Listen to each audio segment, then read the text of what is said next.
नमस्ते दोस्तों। क्या आप तैयार हैं एक ऐसी यात्रा पर जहां सच्चाई की आग में तपकर निकली खबरें आपकी जिज्ञासा को जगाएंगी? कल्पना कीजिए, एक ऐसा बजट जो करोड़ों सपनों को पंख दे सकता है, या फिर एक विमान हादसा जो राजनीति की दिशा बदल दे।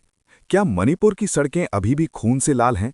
और क्या निपाह वायरस फिर से मौत का साया फैला रहा है? अगर ये सवाल आपके मन में हलचल मचा रहे हैं तो रुकिए मत, ये वीडियो अंत तक देखिए। आपको भारत की पिछले हफ्ते की सबसे बड़ी 7 खबरों की गहराई में ले जाऊंगा, सच्ची असली जानकारी के साथ, बिना किसी झूठ या अफवाह के। चलिए शुरू करते हैं इस रोचक सफर को। दोस्तों, सबसे पहले बात करते हैं यूनियन बजट 2026-27 की।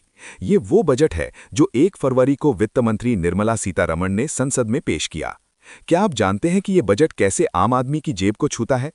आर्थिक सर्वे ने दिखाया कि वैश्विक मंदी के बीच भारत की अर्थव्यवस्था चमक रही है। जीडीपी ग्रोथ 7% से ऊपर रहने की उम्मीद। बजट में कोई बड़ा टैक्स स्लैब चेंज नहीं, लेकिन नया टैक्स एक्ट लाया गया है जो पुराने कानूनों को सरल बनाएगा। शेयर बायबैक को अब कैपिटल गेन्स टैक्स के तहत रखा गया है।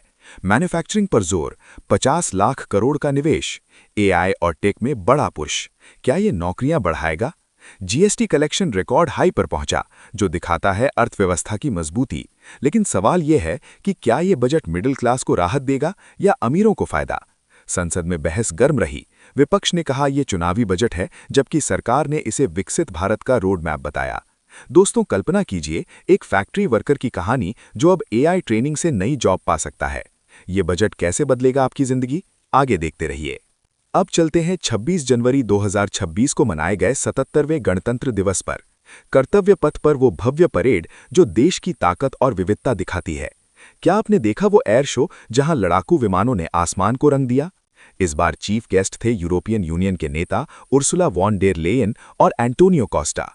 राष्ट्रपति द्रौपदी मुर्मू का संबोधन 150 साल वंदे मातरम की थीम पर।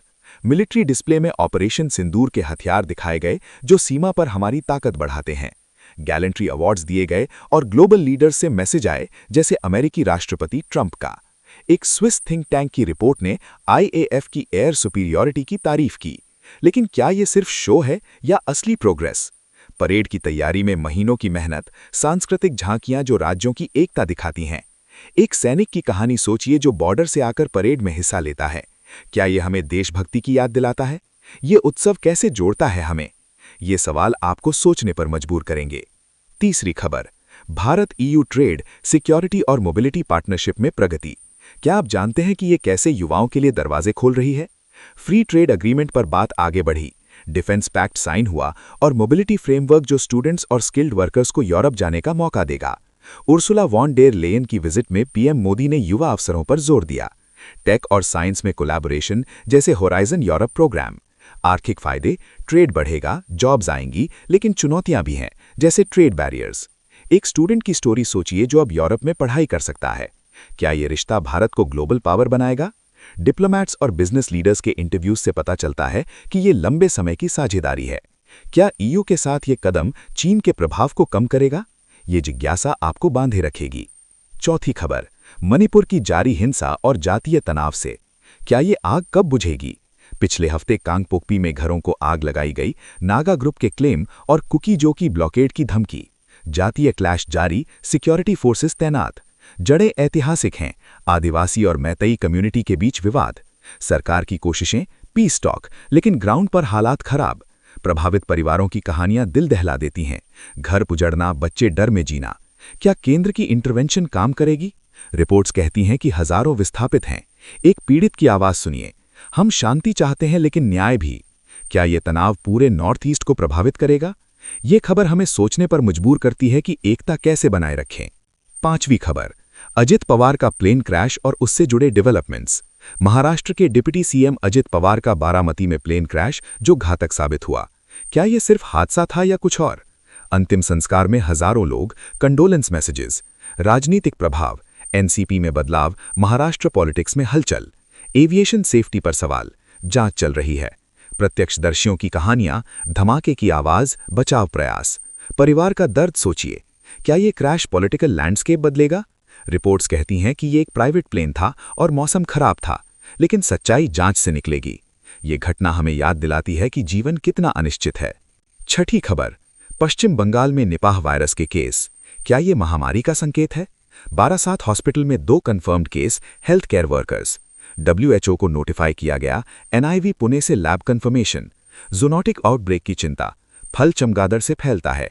Containment efforts, quarantine, tracing. पिछले केरल एपिसोड से सबक, जल्दी एक्शन जरूरी। फ्रंटलाइन वर्कर्स के रिस्क सोचिए, क्या ये फैलेगा? एक्सपर्ट्स कहते हैं सावधानी से रोका जा सकता है। एक डॉक्टर की स्टोरी, हम लड़ रहे हैं लेकिन सपोर्ट चाहिए।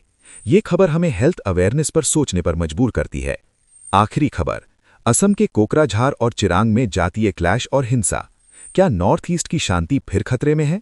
बोडो और ट्राइबल्स के बीच झड़प, 1 मौत। RAF तैनात, इंटरनेट सस्पेंड। मॉब वायलेंस से जुड़ा रीजनल टेंशन। ऐतिहासिक कॉन्टेक्स्ट, बोडो अकॉर्ड्स लेकिन अमल में कमी। विस्थापितों की कहानियां, घर छोड़ना, डर का माहौल। क्या पीस बिल्डिंग काम करेगी? सरकार की कोशिशें, डायलॉग, लेकिन ग्राउंड रियलिटी कठिन। एक स्थानीय की आवाज, हम एक साथ रहना चाहते हैं लेकिन ट्रस्ट चाहिए। क्या ये क्लैश बड़े संघर्ष का कारण बनेगा? ये सवाल हमें एकता की कीमत समझाते हैं। दोस्तों, ये थी पिछले हफ्ते की टॉप 7 खबरें। बजट से लेकर हिंसा तक, उत्सव से लेकर संकट तक।